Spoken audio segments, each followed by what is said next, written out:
Vehivavy iray no fantatra fa maty no domin'ny fiara teo amin'ny gendarme Bemasoandro tamin'iny androny afako maly alina iny. Ka maty moa ity vehivavy ity taorian'izay loza izay nahazo azy zay. Ka ny pisopitsony mahakasika an'izay no fakafakena amintsika ato anatin'ity vidéo ity, ka manasa antsika rehetra anaraka an'ity vidéo ity hatramin'ny farany. Aza dino ny milaiky ny vidéo antsika ary tsarovatra hatrany miabone amin'ny chaîne antsika mba ahafahanareo manaraka tsy tapaka ny vidéo zay lefa nahito isan'andro. Tsy ampindrela moa isika fa avy hatrany tonga de vavany ndao ary.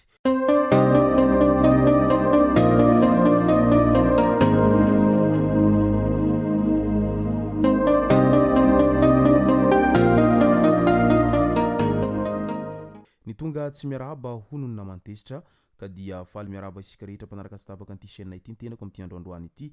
Arakin'izay efa natsipiko zay dia ny mahakasika ny loza mifamoivoizana no tena iompanantsika ato anatin'ity vidéo ity. Fa milohan'izay dia andao aloha resantsika ireto tsara ho fantatra manaraka ireto. Misy tolo-dalàna narosiny depiteny Ambositra hamokarana sy hivarotana ary hisotroana malalaka ny toaka gasy. Hodinihana amin'ny asam-boamera ao amin'ny terimieram-pirenena ny alarobia 1 Mey ho avy izao. Ilay tolo-dalàna taloha iny moa tsy tafavoaka rehefa teny amin'ny antenimiran-doholony. Ho hita eo ndray ny amin'ity tolo-dalàna vaovao ity ka maro no miandry an'izay fahazahoana alalana malalaka mba hivarotra sy hamokatra toaka gasy zay satria amin'ny mahatoaka gasy azy dia vokatra vitan'ny malagasy izy io ka tokony mba homena lalana amin'izay ilay resaka fivarotana toaka gasy zay ary ndao hisotro galeo ke. Io ny fanambarana izay nataony ireo zay miombon-kevitra amin'izay fahazahoan-dalana amin'ny resaka fivarotana toaka gasy zay raha toa ka ekeny ireo zay ao amin'ny antenimiran-doholona izany fangatahana izany. Any Ambalaboangy Analalava indray henatsoka-dranomasina 100 kg no saran'ny zandary. Ny alarobia 7 Mey lasa teo nahazo antso avy amin'olona tsara sitrapo ny zandary fa misy olona ampanjono sy mpamono fano na soka-dranomasina ao Amboangy fokotany Andavaravina commune Ambolibozy distrikany Analalava. Tratra tao an-toerana tokoa ireo olona ireo miaraka amin'ny fitaovana fampiasan'izy ireo sy ny hena efa voakarakara milanja 100 kg no tanana hatao andromaso ao amin'ny tompom-paritry ny Gendarmerie Analalava ireo olona tompon'antoka ireo. Marina fa voararany lalàna mifehy ny jono ny fihazana ity harim-pirenena ity izay ahina ho lany tamingana ity araky ny voalaza hatrany. Eo amin'ny resaka loza mifamoivoizana indray mpianatra tradoza teny Ankazobe. Misy roa ny namoy ny ainy, 7 no naratra mafy. Latsaka tany anaty hantsana izay 500 metatra miala ny arabe ilay fiara nitondra ireo mpianatry ny université tsy miankina iray tamin'iny androny omaly iny teny amin'ny lalam-pirenena fahefatriny eo Ampanibe Ankazobe raha saika hody any Antananarivo izy ireo noho izao ny aram-boina izao.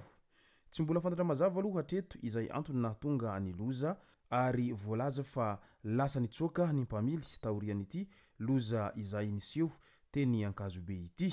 Efa noentina eny amin'ny hôpitaly ao Ankazobe moa ireo rehetra naratra tao anatin'ity loza ity araky ny voalaza hatrany. Misy tamin'ireo naratra mafy, ao moa ny tapatongotra mihitsy tamin'ireo mpianatra izay tradoza ireo. Menamena ny lokon'ilay fiara araky ny hita amin'ny sary. Ka ho anareo mpamily dia mba mitandrema ihany ry zareo amin'ny izay fandehanana mafy diso tafahoatra izay. Ekena fa manenjika fotoana ianareo fa mba dinio ihany ny ain'olona izay hoentinareo iny raha toa ka tsy mitandrina kely ianareo ao anatin'ny segondra vitsy fotsiny dia mety hamoizana ain'olona ary mety hahafaty ny tenanareo mihitsy aza izay tsy fitandremana kely ataonareo ao anatin'ny tandrevaka izay. Ka aleo ihany misoroka toy izay mitsabo ka mila mailo ihany ianareo mpamily amin'izay fandehanana mafy diso tafahoatra izay mba tsy hitera-doza ho an'ny hafa tahaka an'izao. Andao amin'izay ho resantsika ny vaovao izay malaza avy Taoseny. Araky ny voalaza mantsy dia nisehona loza mifamoivoizana indray ny teny ankaiky ny gendarme Bemasoandro teny Taosy tamin'iny androny omaly alina iny. Maty ny zokiko vavy izay nodomin'ny fiara ito teo amin'ny gendarme Bemasoandro ny alina teo araky ny voalazany ilay havany maty hatrany. Nivoaka teo amin'ny lavazy ilay moto fandeha hody amin'ny 1.20 ora sy sasany amin'ny alina iny. Nandeha mafy be avy any ilay fiara izay avy any amin'ny dalina nentin'olona malaza izay mpilalao tantarantsary. Ilay moto voalohany tafiala fa ilay moto taoriana kosa dia tsy tafiala ary voafoaka ny fiara tao anatin'izany. Ilay zokiko vavy araky ny voalazany tompon-kavana trano tafiakatra teo ambonin'ny parabrise ilay moto ary nipitika niainga nakaty ambadika ilay zokiko vavy. Ilay lehilahy nitondra ny moto nipitika teny amin'ny gendarme. Nitsoaka avy hatrany ilay fiara nahavandoza taorian'izay.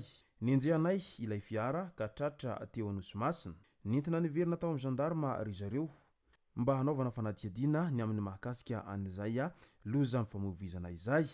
Ka mitaky ny rariny ho an'ny ratompoko vavy santatra ireo ankaiky azy amin'izao fotoana izao. I tompoko vavy santatra moa ilay voalaza fa nodimandry taorian'izay loza mifamoivoizana nahazo azy izay. Araky ny voalazany ireo izay nanatry maso tao anatin'ity loza mifamoivoizana ity hatrany dia nolazain'izy ireo fa mamomamo ilay mpamily an'ilay fiara ka nandeha mafy be niriorio avy any amin'ny dalilany ka izay no antony tena nahatonga an'izao loza izao raha ny fijerin'izy ireo an'ilay mpitondra fiara hatrany. Ny tena mampalahelo ny fianakaviana mantsy dia rehefa nitranga ny loza dia ilay nahavanina an'izay loza izay nitsoaka niriorio nitondra ny fiarany fa tsy mba nijery akory ny zavatra tena nisy tao anatin'izay resaka loza izay niseho izay. Voalaza nireo nanatry maso araka izany fa ilay mpilalao sary mihetsika malaza fantatra amin'ny anarana hoe Kiady no nahavandoza tao anatin'ity loza mifamoivoizana ity fa mbola eo am-piandrasana an'izay mety ho toy ny raharaha amin'ity resaka loza mifamoivoizana ity isika rehetra amin'izao fotoana izao ary tsy maintsy mbola hitondra ny fanazavana mahakasika azy ity ihany koa moa izay nahavandoza araky ny voalaza izay tsy iza moa izay fa Kiady Tsafilika izay ary izay no andrasan'ny be sy ny maro amin'izao fotoana izao ilay fanazavana avy amin'ity mpilalao sary mihetsika malaza ity. Raha toa ka tena tao anatin'ny hamamona marina no nitranga izao loza izao dia aleo ihany mitandrina ry zareo ekena fa tsara ny revirevy ary milay ny misotrosotro fa rehefa hita fa diso nahazo an'izay dozina rivo maromaro zay dia ny tsaratsara kokoa tsy mitondra fiara mihitsiny na miantso mpamily hafa izay tsy nikitika alkôla mihitsiny fa zavatra roa sarotra miaraka izany hoe ny familiana sy ny alkôla izany satria rehefa ao anatin'ny alkôla izay mantsy isika matetika na dia efa mandeha mafy tahaka ny inona aza dia toa hita mbola tsy mandeha mafy ihany vokatra izay hoentin'ny alkôla izay ao anatin'ny resaka familiana izay ary ny tsy fahafezana kely tena ao anatin'izay familiana izay no mety hiteradoza ho an'ny hafa sy mety hiteradoza ho anao tahaka an'izao nahazo ny namana teny Itaosy izao. Ka dia mirary finoana feno ho an'ny fianakaviana manamanjo amin'izao loza izay nahazo ny havan'izy ireo zao engany io tsara levenina ny maty ary aza misosoka alahelo intsony. Izay no masaka azona roso tao anatin'ity video ity tompoko lasy tompoko vavy misoratsika rehetra nanaraka an'ity video ity hatramin'ny farany azadino ny milaiky ny video antsika ary tsara voatrany ny miabone amin'ny chaîne antsika mba ahafahanareo manaraka tsy tapaka ny video zay lefa nahita isan'andro. Tompoko lasy tompoko vavy mankasitraka dia mirary soa.